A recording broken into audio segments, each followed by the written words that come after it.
السلام علیکم. د پایتون انسټالیشن څخه وروسته موږ څنګه کولی شو چې د پایتون لپاره یو آی ډي په خپل کمپیوټر کې انسټال کړو، یا پایچارم یا اکاونټ دغه ایډیان په خپل کمپیوټر کې انسټال کړو. نو راځو موږ تاسې راځو په هر براوزر کې ګوګل کروم یې، مایکروسافټ ایج وي، کوم بل براوزر موږ تاسې هغه کې سر کوو اکاونټ ډاونلوډ. کله چې موږ تاسې دغه اکاونټ ډاونلوډ سرچ کړو نو موږ تاسې ته دغه پیج خلاصیږي. نو دغه د اناکونډا هغه افیشل پیج دی. موږ تاسې راځو دلته دا د لینکس اپریټینګ سیسټم لپاره، د اپل اپریټینګ سیسټم لپاره او د وینډوز لپاره پر وینډوز کلیک کوو. 40 بیټه دغه دی او 32 نمبر سیسټم 40 بیټه دی. څنګه کولی شو خپل د کمپیوټر سیسټم معلوم کړو چې دا 4 بیټه سیسټم دی زموږ د کمپیوټر.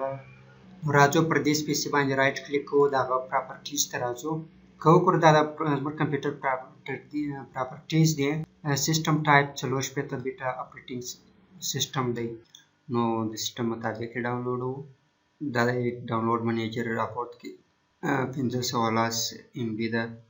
سټارټ ډاونلوډ شروع شو. کله چې دا ډاونلوډ پای ته ورسیږي اوس ولاړ شو، موږ تاسې خپل براوزر ته ډاونلوډ فولډرز ته به ولاړ شو، پروګرامز ته به ولاړ شو. پروګرامز کې اکاونډا 2021 وینډوز 40 پر دې به رایټ کلیک وکړو، رن از اډمنسټریټر به وکړو. دا یس دا د اکاونډا هغه وینډو ده. نیکسټ اګری نیکسټ تر ټولو مهم یې دغه چیک باکس دی. که چیرې موږ دغه چیک باکس چیک نه کړو نو موږ ستاسې لپاره اکاونډا کار نه کوي. نو دا هغه د اکاونډا سیسټم پارت دی چې موږ انوایرمنټ ته ورکوو. دا دواړه په یاد باید وساتو چې دا دواړه چیک باکسونه باید چیک شي. انسټال دا دې زموږ ستاسې اکاونډا چې دا انسټال شو. نیکسټ فینیشډ.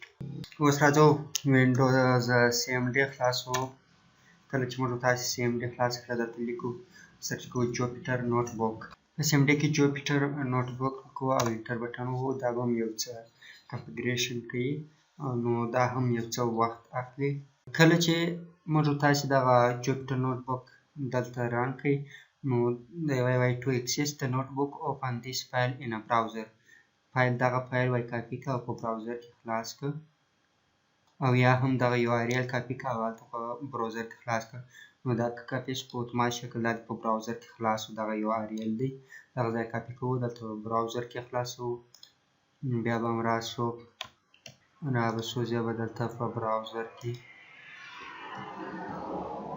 انټر بټن دا د اناکونډا موږ ته پرانیستل شو. دا زموږ سی ډرایو دی چې موږ ستاسو ته خلاص سی ډرایو کې زه غواړم یو فایل سایز نیم بوټ اپلوډ نیو، یعنې مطلب یو نوی فایل جوړوو یا یو نوی فولډر جوړوو. دغه د نیو فایل ما واخیستی، د پایتون کوډ کوو، اوس یې رن کوو. دا د پایتون کوډ رن شو. نو دغه و د اناکونډا انسټالیشن او هغه کې کار کول. اوس دلته موږ تاسې خپل کوډ کوو. مثال A is equal to 100, B is equal to 200 and C is to A plus B print. هر وخت چې موږ غواړو یو په دې کې کوم لاین کوډ رن کړو، اوس زه دلته کلیک کوم دا رن کېږي، او که دلته کلیک وکړم بیا دا رن کېږي، یعنې دا به سلیکشن کوو 300 جواب راوړي. نو دا و اکاونډا انسټالیشن او په هغه کې کار